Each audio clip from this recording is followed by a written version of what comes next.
자, 현재 대한민국 1선발은 원태인 선수가 맞습니다. 그런데 대한민국 좌완 1선발은 누구일까요? 그러면 손주영이 맞습니다. 이거는 LG 팬이라서 하는 얘기가 아니라 정말로 손주영이 좌완 1선발이 맞아요. 그런데 손주영 선수는 아직 완성된 선수가 아닙니다. 그야말로 신기할 정도로 특이한 투구로 지금 국내 자완 1선발을 하고 있는 거예요. 그런 송승기 선수가 더 완벽한 선수로 거듭나기 위해 변화구 중에 자기에게 딱 맞는 구종을 지금 연습하고 있거든요. 그 아름다운 현장으로 가보겠습니다. 이럴 수가. 1월 말에 벌써 140kg. 이거는 하나도 안 중요해요, 지금. 국가대표 찍고 토종 에이스 이런 수준이 아닙니다. 요게 완성되면은 끝장납니다. 자, 손주영 선수가 첫 불펜 피칭을 했어요. 26일에. 그래서 35구를 던졌는데 무려 포크볼을 6개나 던졌습니다. 직구가 24개, 포크볼이 6개, 커브 3개, 커터 2개. 우리가 아는 손주영은 직구와 커브죠. 거기에 그 다음으로 많이 던지는 게 커터고 가장 못 던지는 게 포크볼이에요. 그런데 포크볼을 6개 던졌다는 거에 아주 주의 깊게 우리가 기대를 할 수밖에 없습니다. 일단 손주영 선수 첫 불펜 피칭이라 70% 수준이었고 투구 밸런스 및 움직임 위주로 체크했어요. 그러면서 LG 관계자는 직구와 커브 로케이션이 일정하게 유지되며 컨디션이 좋아 보였다. 일단 손주영은 시차 적응이 아직 완전히 되지 않아 밸런스가 썩 좋지 않을 거라 예상했는데 생각보다 괜찮다. 특히 볼 스피드는 작년보다 훨씬 빠르게 올라오고 있는 느낌이다. 변화구는 직구를 충분히 던져놓은 뒤 본격적으로 다듬으려고 한다. 자, 이에 데이터팀에 뒤와 옆에 카메라 2대를 설치해 손의 그립과 스플리터 궤적까지 보여주며 피드백을 한다. 그러니까 스플리터, 즉 포크볼에 대한 집중적인 연습을 하고 있다는 거죠. 그 덕분에 훨씬 효과적인 피칭이 가능했다. 팔 상태도 현재로서는 괜찮다. 자, 일단 지난해 손주영은 스프링 캠프에서 두 번째 불펜 피칭에서 직구 구속이 136, 137 정도로 나왔어요. 근데 지금은 첫 번째인데 140까지 나오는 거죠. 자, 손주영은 전체적으로 작년보다 약 2주 정도 빠른 페이스라고 느낀다. 사이판에서 비교적 일찍 몸을 만든 것이 도움이 된 것 같다라고 말했습니다. 아무래도 이 많은 LG 팬분들이 이 국가대표로 가서 요거 무리가 되는 거 아니냐, 몸에 안 좋은 거 아니냐, 부상 유발되는 거 아니냐 라고 걱정을 하셨지만 실제로 운동을 조금 더 빨리 한 거예요. 일찍. 아직 WBC에서 공을 던진 것도 아닙니다. 이런 훈련을 한다는 거는 선수에게 긍정적인 요소가 훨씬 많다고 보시는 게 맞아요. 김광성 투수코치는 손주영 불펜 피칭을 뒤에서 지켜본 후 주영이가 대표팀 일정으로 사이판에서 공을 던지며 몸을 만든 뒤 합류했는데 원래 페이스가 빠른 선수가 아님에도 불구하고 준비가 잘 되어 있다는 느낌을 받았다. 좋은 환경에서 몸을 만들어 온 효과가 분명히 보였고 작년에 좋은 성적을 낸 이유를 다시 한번 확인할 수 있었다고 평가했습니다. 자, 솔직히 이렇게 말하면 좀 뇌피셜이고 너무 희망에 찬 그럴 수도 있지만 작년보다 구속이 빠르게 나왔다? 첫 번째 피칭에서. 자, 그러면 오히려 구속이 증가될 수도 있다 라는 희망도 한번 가져보고요. 몸이 빨리 풀렸다가 아니라 적절한 웨이트랑 이제 점점 많이, 아직은 손주영 선수가 어리기 때문에 전성기가 아직 온 선수가 아니에요. 그러니까 그래서 뭐 일단 여기까지. 자, 손주영 선수는 2017년 신인 2차 1라운드 2순위로 지명받았어요. 그래서 2022년에 5선발 기회를 받았지만 팔꿈치 부상으로 아쉽게 2023년 시즌 막판에 재활을 마치고 복귀했고 2024년 5선발로 자책점 3.79, 144와 3분의 2이닝 규정이닝을 채웠죠. 그리고 2년차 징크스, 그런 건 손주영에게 없다. 그 이유도 제가 말씀드릴게요. 왜 2년차 징크스가 없는지 뒤에 스탯을 보면서. 손주영은 차세대 국가대표 좌완 선발로 활약할 것이고 연규혁 감독님이 향후 개막전 선발 투수다. 그러니까 뭐냐? 외국인 투수보다 손주영이다. 이렇게까지 높이 평가했죠. 손주영은 2025년에 30경기 12승 6패 자책점 3.41을 기록하며 더 성장했고 153이닝을 던졌고 세부 지표는 훨씬 좋습니다. 자, 손주영은 이제는 스플리터를 중심으로 변화구를 확실히 정립한 상태. 그러니까 손주영의 이번 스프링 캠프는 포크볼, 스플리터입니다. 그래서 스플리터가 완성된다면 손주영은 그야말로 어마무시한 국가대표 1선발이 될 수 있는 선수가 될 텐데요. 그거를 이제 스탯으로 한번 같이 알아보겠고, 지금 단계에서는 안 아픈 것이 최우선 목표다라고 말했습니다. 자, 손주영 선수가 지금 뭐 다승도 8위, 자책점도 12위, WHIP 14위, 이닝 16위, WR 17위, 탈삼진 18위, 외국인 투수가 있는데 이 정도 성적을 냈다?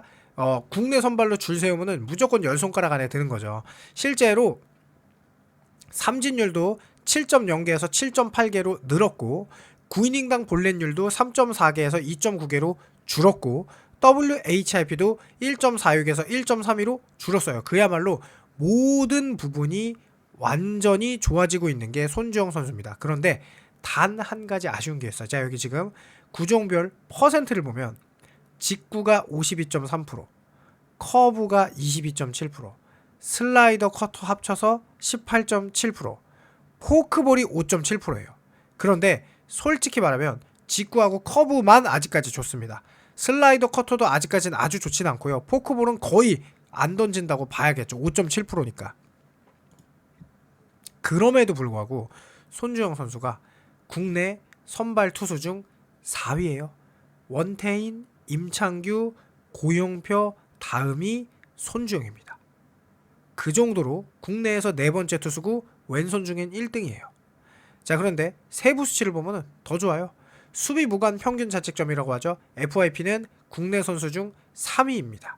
그리고 홈런을 9이닝당 홈런을 맞는 개수는 0.47로 이 소영준 선수 다음에 2위예요. 치리노스가 0.25죠. 이게 투심을 던지면 공이 땅볼이 되니까. 그래서 투심을 던지는 소영준 다음으로 손주영 선수인데, 소영준 선수와 손주영 선수의 일단 차이를 보냐면, 소영준 선수가 이게 작년에도 잘 던졌던 게 아니라 작년에는 이제 뭐 어쨌든 부상으로 못 던졌고 올해 잘 던진 거죠.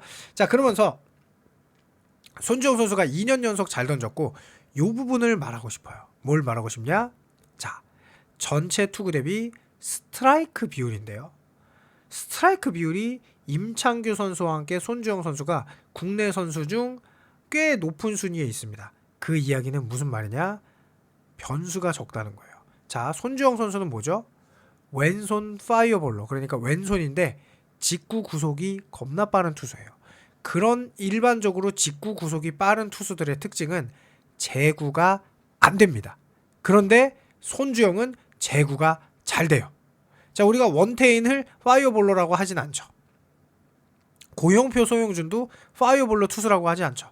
하지만 손주영은 지옥에서도 데려온다는 자완 파이어볼로가 맞죠. 자, 그래서 보시면 구종 가치가, 직구 구종 가치가 폰세 앤더슨이 떠났어요. 그러면은 잭로그 다음에 손주영이 리그 2위고 20을 넘는 투수는 폰세 앤더슨, 잭로그, 손주영밖에 없었습니다. 국내 투수 중에는 송승기가 포심 구종 가치가 10으로 2위고요. 원태인이 3위인데 원태인과는 아득하게 차이가 나죠. 그야말로 좌완 파이어볼러라는 뜻이에요. 이 직구가 근데 제구가 된다. 이게 손주영의 어마무시한 장점이고요. 직구를 주무기로 하는 선수였기 때문에 2년차 징크스가 없는 거예요. 자, 보통 2년차 징크스가 선발 투수에서 어떤 투수들이 나오냐면요. 보통 투피치에 가까운, 그러니까 변화구까지 3개가 있는데 투피치에 가까워요. 근데 그 투피치 중에 주 구종으로 삼는 변화구가 이제 타자들에게 읽히는 거예요. 그럴 때 어려움을 겪는 게 투수들의 2년차 징크스, 선발 투수의 그런 거거든요. 그래서 대다수의 그런 선수들의 특징은 직구 구속이 낮아요. 근데 손주영은 직구가 가장 주목이죠. 그러니까 직구로 손해를 보지 않고 오히려 2년차에 더 좋은 성적을 가졌고, 커브, 직구랑 커브는 찰떡궁합이죠. 그리고 슬라이더와 체인지업은 구종 가치가 안 좋아요. 0.1 마이너스 0.2. 커터도 1.4밖에 안 돼. 그러니까 아직까지 주구종은 아니야. 그렇죠? 그런데 직구가 좋은 투수들이 가장 좋은 구종이 뭔지 아시나요? 그것이 바로 메이저리그에서 요새 미친듯이 유행하는 스플리터입니다. 직구와 포크볼이 최고의 조합이에요. 직구랑 커브도 좋고요. 그러니까 직구, 커브, 포크볼이나 체인지업. 그게 누구였냐? 앤더슨입니다. 앤더슨의 직구가 엄청 좋았어요. 뭐 폰세보다 조금 낮았는데 사실상은 뭐 더 좋았다는 사람도 많습니다. 그러니까 커브 구종 가치랑 체인지업 구종 가치 보이죠. 이 체인지업보다 더 위력적인 게 포크볼이에요. 딱 앤더슨이 포심, 커브, 체인지업 3개의 구종으로 KBO 리그를 씹어먹고 메이저리그를 갔습니다. 그런데 손주영이 이 포심이 지금 보면 외국인 투수 그 이상이죠.